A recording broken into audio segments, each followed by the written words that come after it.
Do you have questions about Native American tribes that you might be a little afraid to ask? Have you or your company ever wanted to work with or serve a Native American tribe? People come to me with their questions about tribes all the time. The conversations usually start with, "This may be a stupid question, but..." I never take their questions as stupid or as offensive.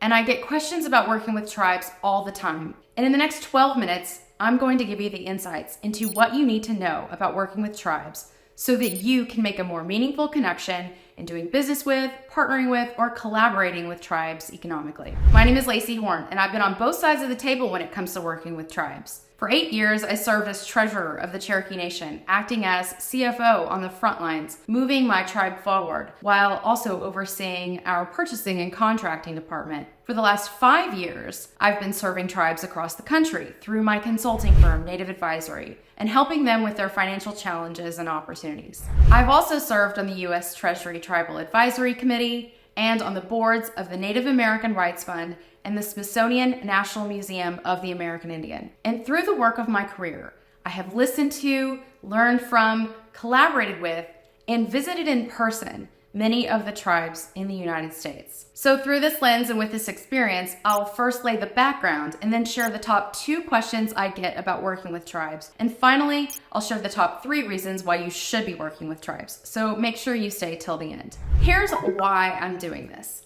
I'm bringing clarity and illumination to this topic for 3 reasons. 1, these questions are the top questions I get asked, and I need a way to provide answers more broadly. And 2, if I can help the corporate world work better with Indian country, then I've helped tribes everywhere, which is part of my personal mission to uplift and create impacts across the board for Native Americans. And finally, number 3, I want to help save everyone, tribes and companies both. I want to save you time and money. A word of caution before you continue listening. It is critically important to know that all of the 574 federally recognized tribes are unique, and what I'm about to say may not be applicable to every single tribe. I'm trying to focus on some common similarities for teaching purposes, so you'll hear me use words like generally, often, most, and some, but please know that there are no cookie-cutter tribes. We have differences in our histories, governance, cultures, values, and more. Let's move on to some background. Modern-day tribes are sovereign governments with elected and appointed officials and executives making operational decisions, enacting laws, and investing resources into the places that we live. And tribes are all on a spectrum with how robust their service lines are and how developed we are economically. But tribes generally are most concerned with their people and taking care of their people and preserving their culture and their language. Often, tribes are providing services like any other government you would see. They're providing law enforcement services, healthcare services, and social services to their citizens as it relates to housing and other basic needs.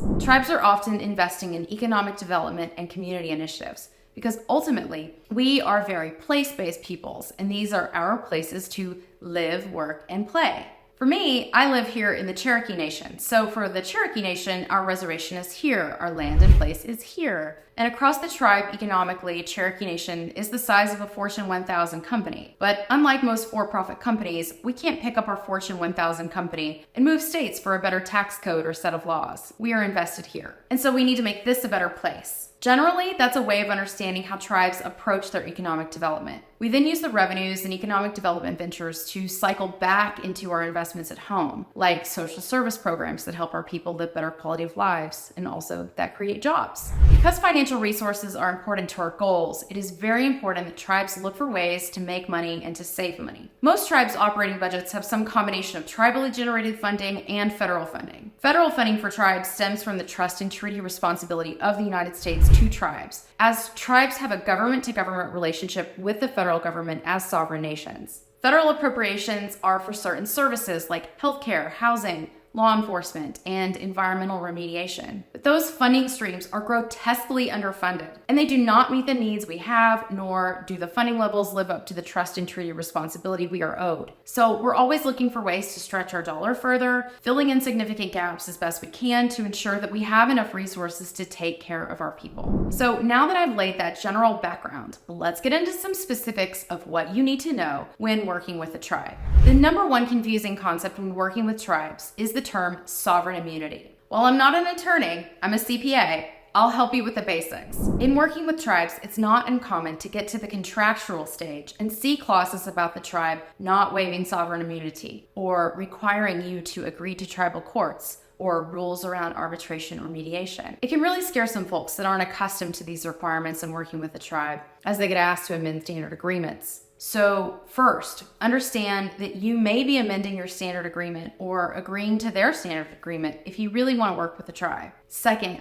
ensure that you have proper legal counsel that can help you understand. I suggest hiring an attorney that's a tribal citizen that has experience in tribal contracts and dispute resolution. Indian country has many wonderful lawyers, and this is a great opportunity to hire a native. The second most asked question that I get is in regard to strategies for approaching a tribe respectfully and ultimately being successful with your ask. Like I said earlier, every tribe is different, and you are not an expert just because you've worked with one tribe, or you know a citizen of a tribe, or you visited a tribal reservation or two.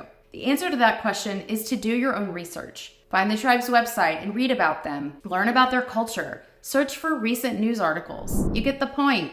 Doing your homework helps you with a baseline understanding of their people and priorities, and also the opportunities and challenges that they're facing. If you really want to enhance your chances of success, hire an advisor like me to help you build a strategy and a message that can help you better connect. Even after you've done your research and hired expert support, the biggest mistake you can make is assuming you know everything and you know how to save them and solve their issues and problems. I see it all the time. It's also important when working with a tribe that you're working with the decision makers. It's very difficult to get things decided upon if you're not working with a person who has authority to make decisions, realizing that decisions may get made after building a relationship over time, or that a tribal council resolution is required, or that you're trying to talk to someone at the tribe when you should be talking with someone at the tribe's for-profit business. Speaking of for-profit businesses, again, to create revenues, to serve our people, and to invest in our place and more, tribes are all over the spectrum with businesses. Convenience stores, casinos, hospitality and hotels, housing infrastructure, healthcare, and more. Some have their own construction firms, some are investing in private equity, or they're acquiring businesses and companies to complement their service line continuum because they're government contractors. So with all this information I've shared, I will frame the opportunity for you with 3 points. Tribes are a vibrant population that often are overlooked and underserved. We've also at times been preyed upon by the corporate world, which translates to a lack of trust. There's been a lot of bad actors. I want to shift that and drive interest in working with and partnering with tribes that are respectful and beneficial to the tribe. I want tribes to move beyond the mediocre choices of services we often get served, the unfair terms and conditions we are often forced to agree to, and the failed promises of those who came to work with us but didn't follow through. So if you're not interested in truly serving tribes with their best interests and benefit in mind, then don't use this information. It's not for you. If you are, let's continue with the opportunity. Tribes have a lot of advantages and why you would want to work with them, and I'll give you 3 reasons. Number 1, tribes are a new market for your product or service. Most companies have never even considered working with tribes, and I mostly find that it's due to the top 2 questions that I just discussed. If you decide to approach Indian country as a new market, it's important that you devote resources, time, and consider hiring natives internally and externally to support your efforts. Doing business with tribes can be difficult and have a longer lead time as you build trust and a track record of success. Not having the right approach and strategies can waste a lot of time and money on everybody's side. Number 2, economic incentives. Partnering with tribes can be profitable. Tribes often have access to federal funding for job training and make great partners if you're looking to locate a business within a tribe's reservation, as they may have funding available to help train the native employees that you hire. There's also a huge opportunity in energy infrastructure, with loans and tax credits available to support tribes pursuing energy sovereignty. Billions of dollars are available to tribes in grant funding in a number of areas, such as healthcare, transportation, and housing. Number 3, stewardship. Companies seeking to make legacy impacts will find tribes to be ideal partners, as we're very concerned with our responsibilities to future generations. Again, this is our place. This is our country. We are deeply invested in seeing our communities thrive. And when tribes make progress, all lives are impacted, both native and non-native. There are many opportunities tribes can be taking advantage of right now, but they simply may be under-resourced and they need bolt-on solutions, or they haven't met a vendor that they can trust. Seeking to create real relationships and provide value long-term can go a long way in supporting tribal leaders in their efforts to be good ancestors to those who will come. Tribes can't do everything themselves, and we need reputable, ethical, reliable partners to help fill gaps in our economic development strategies or our service line continuum. I hope this has helped you with your understanding and given you inspiration. Working with tribes requires strategy. It requires strategy on your outreach, strategy on onboarding, and it requires strategy on follow-up and follow-through. If you're ready to get serious about connecting your work with tribes and you're committed to excellence, I'd love to help you bridge your service or product to Indian country in a way that is respectful, meaningful, and impactful to everyone involved. I invite you to visit my website, nativeadvisory.com, to view client testimonials, learn more about me, and contact me to see if we're a fit. Thank you so much for tuning in. What up?